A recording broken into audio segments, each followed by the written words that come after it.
2 minggu lagi, jemaat yang dikasih Tuhan, kita akan merayakan hari ulang tahun kita sebagai gereja GKI San Jose. Sebagaimana kita lihat di Matius pasal 16 ayat 18, bahwa di atas batu karang ini, yaitu di atas dasar pengakuan iman bahwa Yesus adalah Mesias, bahwa Yesus adalah Kristus, Yesus adalah Juru Selamat, Dia adalah anak Allah, yaitu Tuhan yang hidup. Di atas dasar pengakuan iman inilah didirikan gerejanya. Untuk apa gereja didirikan Tuhan di dunia ini? Apa maksud dan tujuan dan rancangan Allah bagi kita umatnya, atau gereja yang diadakan, didirikan, termasuk kita di San Jose? Kasihlah Tuhan Allahmu dengan segenap hatimu, dan dengan segenap jiwamu, dan dengan segenap akal budimu. Itulah hukum yang terutama dan yang pertama, dan hukum yang kedua yang sama dengan itu ialah kasihilah sesamamu manusia seperti dirimu sendiri. Maka pada kedua hukum ini tergantung seluruh hukum Taurat dan kitab para nabi. Dan kemudian yang kedua adalah amanat agung, ya, the Great Commission. Bunyinya apa? Mari kita baca juga bersama. Karena itu, pergilah, jadikan semua bangsa muridku, dan baptislah mereka, dan ajarlah mereka melakukan segala sesuatu yang telah kuperintahkan kepadamu. Bahwa gereja ada. Mengapa Tuhan mendirikan gerejanya juga di GKI San Jose, dan kita menjadi bagian di dalamnya. Yang terutama gereja adalah untuk beribadah. Sejak awal manusia dicipta oleh Allah. Manusia dicipta menurut Allah, dikatakan menurut Allah, gambar dan rupa Allah. Dan menurut gambar dan rupa Allah, imago Dei. Itu manusia sebelum dirusak oleh dosa. Tujuan daripada Allah mencipta manusia itu adalah untuk menjadi imago Dei. Yang dimaksud sangat jelas bahwa manusia ciptaannya itu akan mencerminkan Allah, mencerminkan kemuliaannya. Ya, kita lihat di Kejadian pasal 1 ayat 27, kita ini dicipta untuk memantulkan kemuliaan Tuhan, untuk kita menggambarkan kemuliaan Tuhan, untuk kita menyatakan kemuliaan Tuhan itu, untuk mempresentasikan kemuliaan Tuhan itu. Dalam perjanjian lama, saya lihat begitu umat Allah itu dibentuk, dan manusia dipulihkan kembali dari semua kerusakan dosanya. Maka dalam perjanjian lama, baik kitab Mazmur, baik kitab para nabi, saudara baca, secara konsisten itu membawa kembali manusia dalam hakikatnya yang benar sebagai manusia. Maka dalam perjanjian baru, kita beralih ke perjanjian baru, Yesus menegaskan kembali hukum utama dan apa makna daripada seluruh perjanjian lama itu. Dan Tuhan menyatakan mengasihi Tuhan dengan segenap hati, jiwa, pikiran, dan kekuatan kita. Dan itulah yang akan kita rayakan dan kita hayati sebagai gereja bersama-sama. Bahwa Alkitab, saudara, konsisten mengajarkan bahwa kita ada sebagai umatnya, sebagai gereja, didirikan dan diciptakan adalah untuk apa? Beribadah. Hal ini saya lihat di Yesaya pasal 43 ayat yang pertama. Umat yang telah kubentuk bagiku. Didirikan Tuhan, dibentuk oleh Tuhan, umat Allah Israel termasuk kita, GKI San Jose dibentuk oleh Tuhan, bagiku, bagi Tuhan. Untuk apa? Akan memberitakan kemasyuranku, sungguh kembali menjadi gambar dan rupa Allah yang akan memancarkan kemuliaan Allah untuk menyatakan puji-pujian dan penyembahan kepada Allah. Aku bermaksud supaya Umat Israel, umat Allah perjanjian lama dan Yehuda terikat erat kepadaku, dan dengan demikian mereka menjadi umatku. Itu hakikatnya gereja adalah umat Tuhan yang membuat namaku terpuji dan dihormati. Terakhir ya saudara, 3 ayat saja untuk kita lihat 1 Petrus pasal 2 ayat 9. Saya tulis dalam terjemahan bahasa Indonesia sehari-hari. Tetapi kalian ini, itu tentu adalah gereja, ya, termasuk kita GKI San Jose, kita ini adalah bangsa yang terpilih, imam-imam yang melayani raja, bangsa yang kudus, khusus untuk Allah, umat Allah sendiri. Allah memilih kalian, ya. Allah memilih kalian, memanggil kalian keluar dari kegelapan untuk masuk dalam terangnya yang gemilang dengan maksud, sekali lagi, apa tadi maksud dan tujuan dari gereja? Dengan maksud supaya apa disebut? Menyembah dan memuji-muji, memasyurkan perbuatan-perbuatannya yang luar biasa, segala kebaikan dari Tuhan. Untuk itulah gereja ditegakkan dan didirikan. Jadi saudara, kita diciptakan, GKI San Jose diciptakan adalah untuk beribadah kepada Tuhan. Mengapa ada banyak orang yang merasa bahwa sia-sia, buang-buang waktu saja kita ini beribadah kepada Tuhan. Untuk apa Tuhan menciptakan hari Tuhan itu? Saya nggak mau jadikan hari Tuhan. Hari Sabat, hari perhentian. Saya mesti ingin jalan terus dengan berbagai macam hal dalam kehidupan. Mengapa saudara dalam kehidupan kita ini kita merasa sia-sia, buang-buang waktu saja beribadah, dan yang lain juga berkata, saya tidak bisa menyembah Tuhan. Musiknya kurang pas dengan selera saya. Saya sudah dapat teruskan berapa banyak kemarahan, kekecewaan, datang ke ibadah, yang keluar malah sumut-sumut, kecewa, marah, dan sebagainya. Keluhan itu sepertinya wajar ya, sehingga orang berusaha dengan lebih sungguh, asyiknya di trading. Ayo senyum, bagaimana senyum supaya orang itu ya ada lalu musiknya dan sebagainya untuk membuat saudara ini senang beribadah dengan semua hal yang ada. Kalau gini AC-nya panas kita ganti, kalau perlu. Bagaimana saudara kita dapat membuat supaya ibadah ini meriah dan menyukakan kita? Sepertinya wajar ya. Tapi semua keluhan ini, saudara, mari kita renungkan saat kita merayakan gereja dalam usia 29.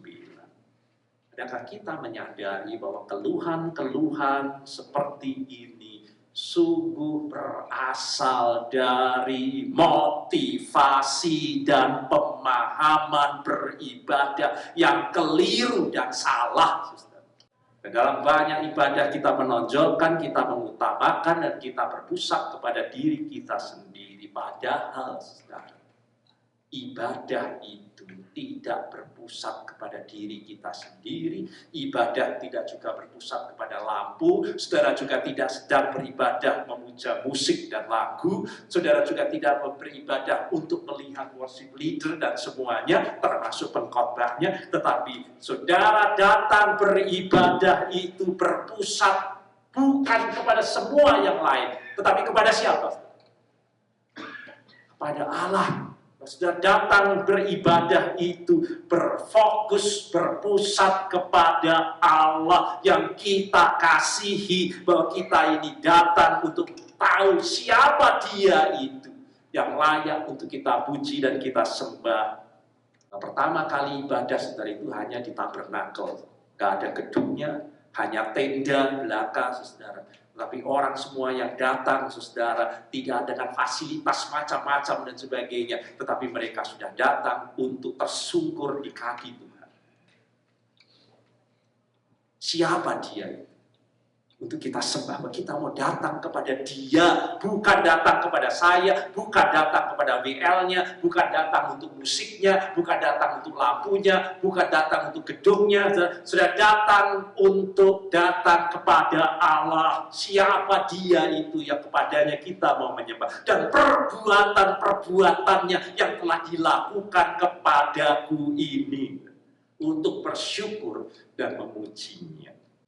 Satu saat, saudara, ada seorang jemaat yang datang kepada pendetanya.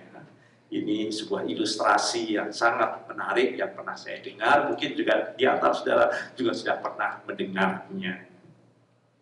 Jemaat ini berkata, "Pak Pendeta, maafkan saya bahwa hari ini hari terakhir saya datang ke gereja."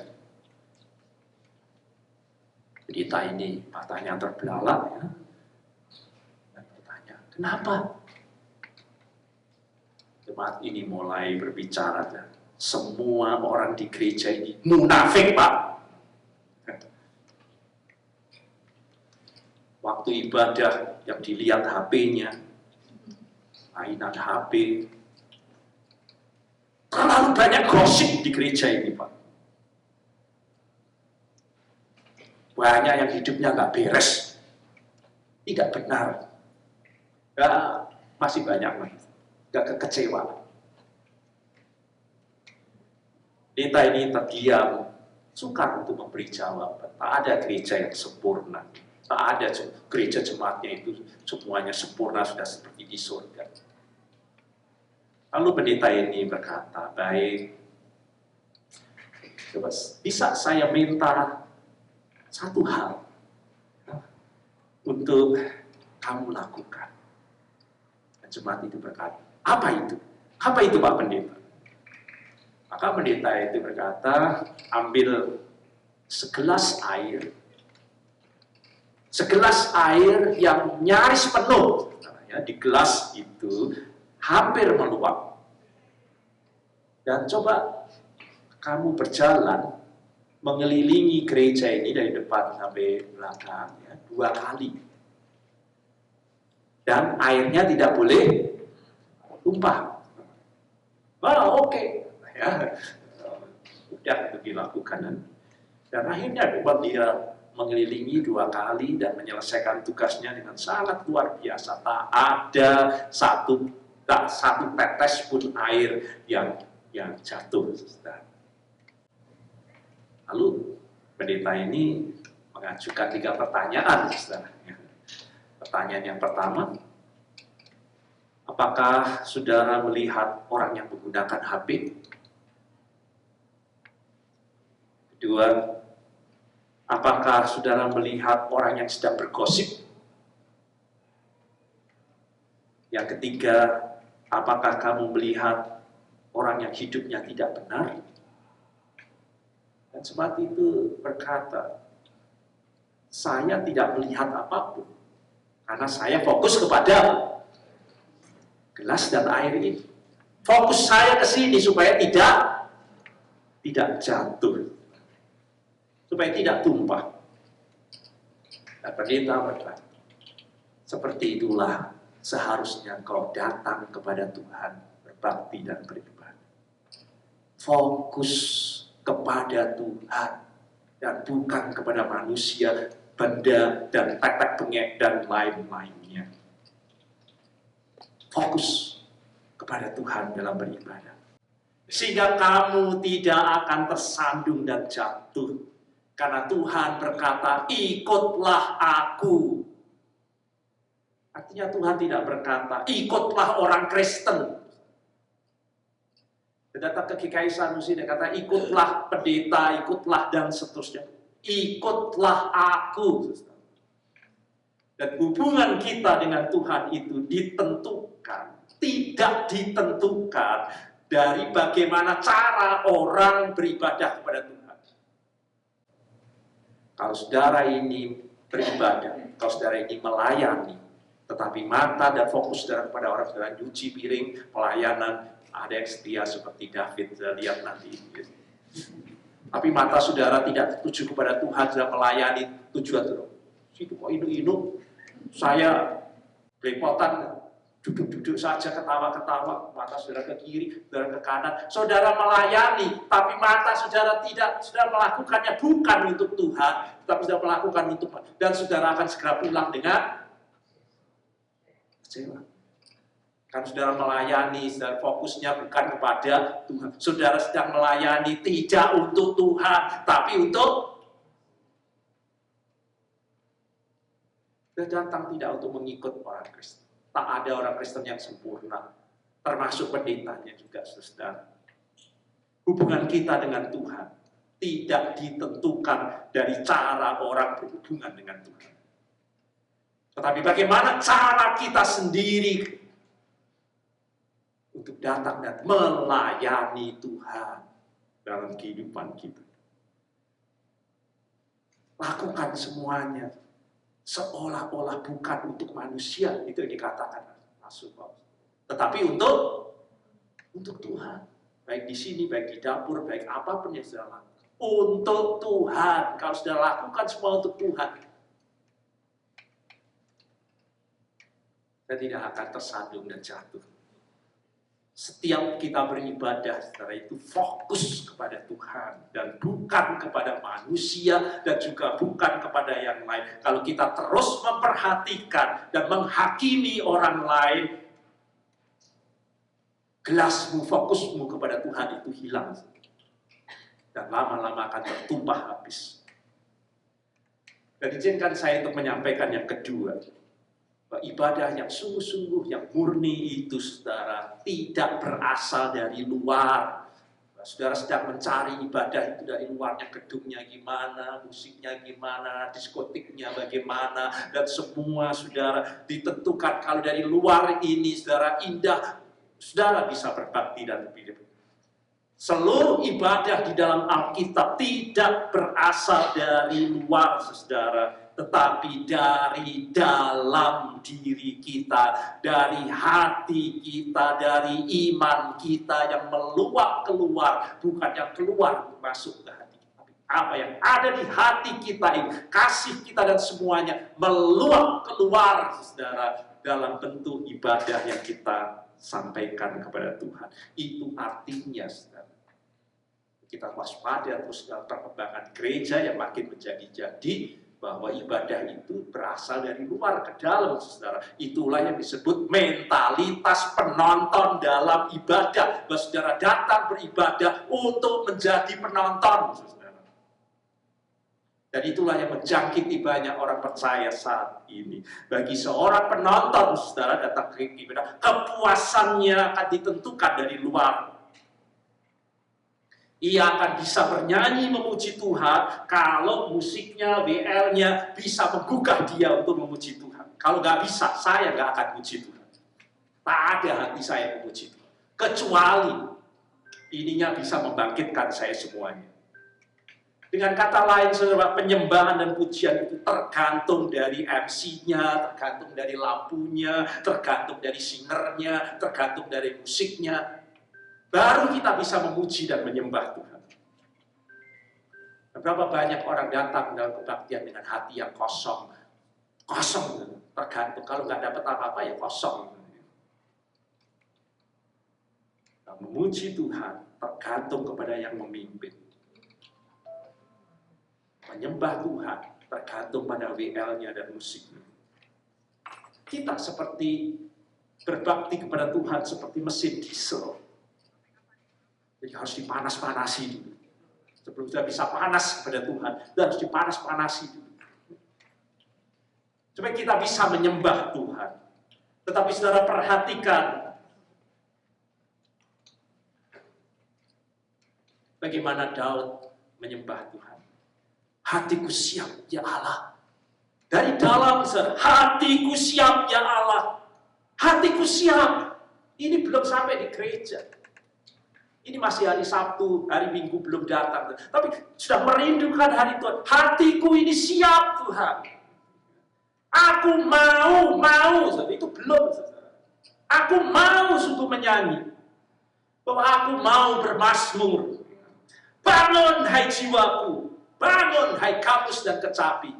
Itu di dalam hatinya. Jadi hati yang datang ke hadirat Tuhan, hati yang sudah meluap dengan syukur, melihat dan merenungkan segala hal yang telah Tuhan kerjakan dalam hidup kita. Persembahan itu tidak tentukan ya khotbahnya baik atau tidak. Kalau baik ya saya. Kalau sudah datang persembahan dan semua hal yang dicatat dalam Alkitab itu sudah siap dari rumah. Tidak ditentukan dari siapa, gimana berarti. Dia datang untuk membawanya kepada Tuhan terhadap semua hal yang telah Tuhan kerjakan dalam kehidupannya. Hati sudah siap untuk bernyanyi. Jiwa sudah bangkit sebelum dan musik dimainkan. Hati itu sudah bergelora untuk menyembah Tuhan. Bahkan sebelum musik pun mengalun. Hati penyembahan, saudara, itu tidak dapat didikte dan dibatalkan oleh musik dan semua. Prioritas sungguh tertuju kepada Tuhan. Tidak kepada selera musik, tetapi pada perbuatan dan keberadaan Tuhan dalam kehidupan kita ini. Dan Tuhan tidak ingin kita datang ke gereja untuk meninggikan musik, untuk memuliakan musik, tetapi untuk memuliakan Tuhan dalam kehidupan kita ini. Dan ibadah harus berasal dari hati kita. Hati yang murni, hati yang suci. Hanya orang yang datang kebaktian dengan hati yang murni, hati yang bersih, hati yang suci. Tahu siapa Tuhan yang layak disembahnya. Yang menghayati sungguh dengan ucapan syukur akan perbuatan-perbuatan Tuhan dalam kehidupannya. Untuk anugerahnya yang tak terhingga, yang selalu baru setiap hari, selalu baru setiap pagi dalam kehidupan kita. Orang yang menghampiri hadirat Tuhan dengan kerinduan akan kekaguman akan Tuhan. Bukan kekaguman untuk sudah pulang, dan yang sudah bicarakan khotbahnya, MC-nya. Semua manusia yang membuat saudara kagum dalam sudah berbakti dan beribadah. Ibadah keluar dari hati yang mengasihi Tuhan dan mau menyenangkan Tuhan. Dan lihat, dan seluruh kebaktian ibadah umat Allah yang dicatat dalam Alkitab, tak ada lagi mereka bertanya datang ke ibadah itu, aku dapat apa? Sudah datang ke hadirat Tuhan, masih mencari dan mengingat aku ini oleh apa, dapat apa dalam kebaktian. Dan cari dalam Alkitab, hanya satu orang datang kepada Tuhan untuk bersyukur, memuliakan Allah dan membawa kembali semua rahmat berkat-berkat Tuhan dalam kehidupan ini yang tak terhingga dalam kehidupan ini. Orang datang ke gereja berbakti, apa yang dapat saya berikan kepada Tuhan? Saya akan berikan suara saya akan berikan hati saya mau memuliakan Tuhan, saya mau mengagumkan Tuhan. Karena dialah Gembala yang baik, Dia yang memberkati segala, Dia yang menyelamatkan kita, dan seterusnya dalam kehidupan kita. Ibadah sejati, saudara, tidak menempatkan kita sebagai penonton yang ingin memperoleh sesuatu dan berpusat kepada kepuasan diri kita sendiri dalam beribadah. Orang beribadah adalah untuk mau menerima dan merenungkan semua yang sudah Tuhan lakukan dalam kehidupan kita ini.